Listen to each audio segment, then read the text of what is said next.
Halo, welcome back to my channel Sejadah Biru bersama Langit Biru. Kali ini gue mau bikin video ya. Ini video request dari teman-teman, katanya bang, reaction dong video tentang kasus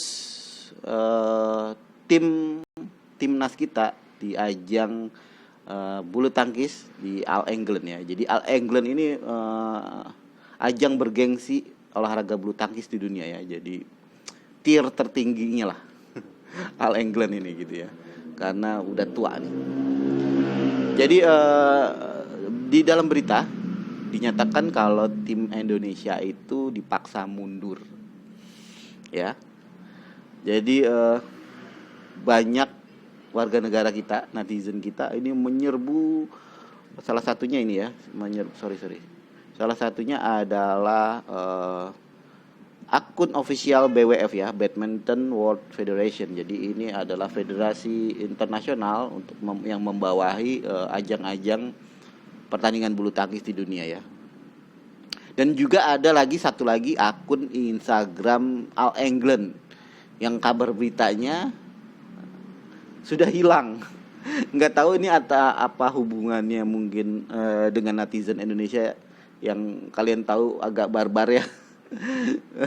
Jadi akun IG All England itu tidak diketemukan, nggak tahu kenapa, mungkin lagi error atau apa, nggak ngerti saya juga. Tapi ada yang menghubung-hubungkan dengan kebarbaran netizen Indonesia. Tapi saya lihat di akun ini ya, di akun BWF official nih ya, komen-komen netizen Indonesia sebenarnya nggak terlalu barbar di sini. Jadi nggak seperti hatersnya Dayana ya, yang ngomong udah kayak nggak ada remnya gitu kan, ngomong binatang, ngomong tentang macem-macem. Tapi di netizen di sini ini benar-benar saya nggak temukan yang terlalu berlebihan. Ada sih satu dua, cuman saya lihat kebanyakan memang mereka meluapkan kecewaan. Dan menurut itu kok saya wajar ya meluapkan kekecewaan tanpa bad word, tanpa itu sebenarnya bagus juga, nggak masalah. Memang warga kita karena terlalu banyak mungkin langsung diblok sama BWF untuk tidak dilanjutkan karena udah terlalu banyak yang berkomentar mengeluapkan kekecewaan gitu ya. Jadi saya mau bacain dulu, mungkin ada yang belum tahu permasalahannya apa ya, tentang timnas kita di kejuaraan All England ini. Jadi kenapa kita sampai dipaksa mundur di turnamen All England ini? Jadi awalnya sebenarnya di Indonesia sendiri atlet-atlet Indonesia itu udah di swab PCR ya. Jadi swab PCR itu swab cepat ya. Jadi nggak perlu ditunggu biasanya, paling 1 hari udah keluar ya. Dan itu dilakukan 2 kali ya. Tes PCR itu dilakukan 2 kali. Dan berangkat pada hari Jumat dengan Turkish Airlines, udah dilakukan PCR ya, seperti Anthony Ginting ya dan kawan-kawan tuh udah dilakukan 2 kali tes swab PCR dan dinyatakan negatif di Indonesia ya.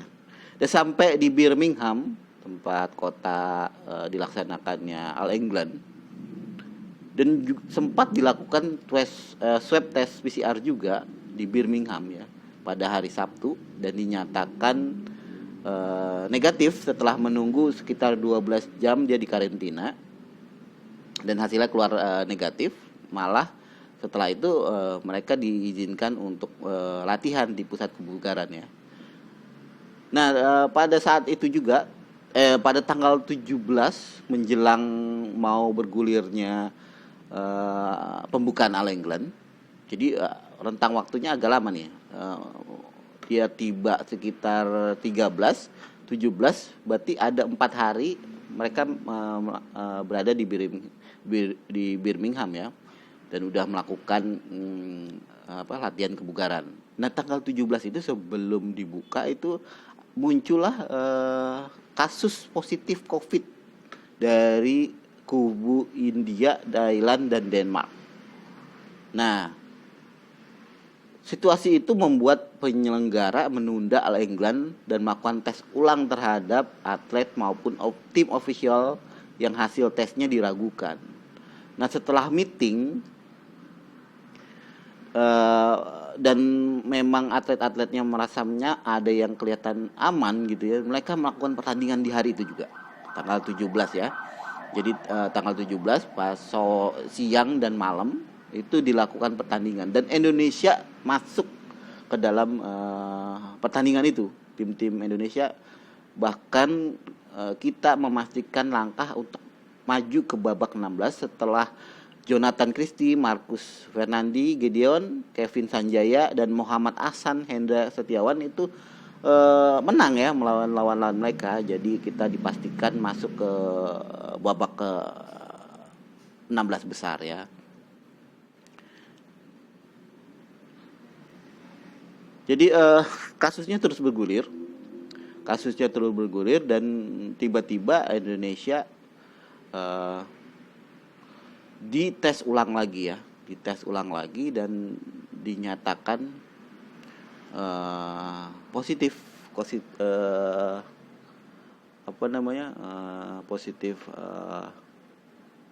COVID. Jadi seluruh tim Indonesia dinyatakan dikeluarkan dipaksa mundur dari turnamen All England ini. Dan ini sangat-sangat kecewa kita ya, sangat-sangat kecewa. Saya juga negaranya kecewa banget. Jadi kelihatan banget ini penyelenggaranya tidak profesional ya. Menurut saya tidak profesional ya. Kalau hal seperti ini dilakukan secara seperti ini dadakan dan macam-macam, ini nggak profesional banget ya. Apalagi mereka tahu situasi seperti ini memang dilakukan di kondisi COVID ya. Seharusnya ada waktu sekitar 14 hari dari datangnya atlet sampai acara pembukaan All England itu harusnya ada term waktu. Walaupun nggak ada term waktu, mungkin mereka harus dikarantina dulu 16 hari di negaranya masing-masing dengan pemantauan yang ketat. Itulah harusnya yang harus penyelenggara lakukan ya, bukan sekedar harus running kompetisi ini harus running. Jadi sekarang jadi insiden. Jadi pertandingan ini jadi seperti apa ya? Jadi nggak fair lagi. Jadi hasilnya pun nanti sangat disayangkan karena itu akan mempengaruhi peringkat pemain, peringkat negara dan macam-macam. Kalau dengan seperti ini Indonesia terjegal dengan kasus COVID ini, kayaknya jadi nggak fair ya buat negara-negara yang terkena dampak dari sistem ini gitu ya, dari pertandingan ini. Mendingan nggak ada sekalian kalau misalnya beberapa negara dipaksa mundur gitu kan, karena ini jelas merugikan Indonesia ya secara keseluruhan dari pemainnya, dari negaranya, karena ini akan menyangkut nanti nilai mereka di peringkat mereka di internasional ya, akan turun pasti kita karena tidak bisa ikut dalam turnamen sekelas All England ini ya, turnamen super juga ini, sangat bergengsi ya, turnamen level super 1000. Jadi ini sangat merugikan kalau kita sampai memang benar-benar positif kita tidak dapat melanjutkan turnamen ini, dan laga-laganya kita tidak dapat melanjutkan turnamen ini. Jadi kesan saya sih memang dari pihak penyelenggara ini memang kurang serius dalam menghadapi pertandingan di zaman pandemi ini ya. Jadi pertandingan seolah-olah menyingkirkan step-step kalau orang itu bebas dari COVID ya. Kita tahu sendiri untuk COVID itu minimal 14 hari dilakukan isolasi mandiri. Isolasi terhadap tim-tim itu 14 hari gitu ya. Bagaimana mereka bisa hanya jangka waktu 4 hari ya. Udah pasti banyak yang COVID lah. Jangan-jangan ini disengaja gitu. Jadi dari WBF juga harusnya lebih profesional dalam menyingkapi ini. kalau bisa sekalian digagalkan karena ini tidak berhasil ya.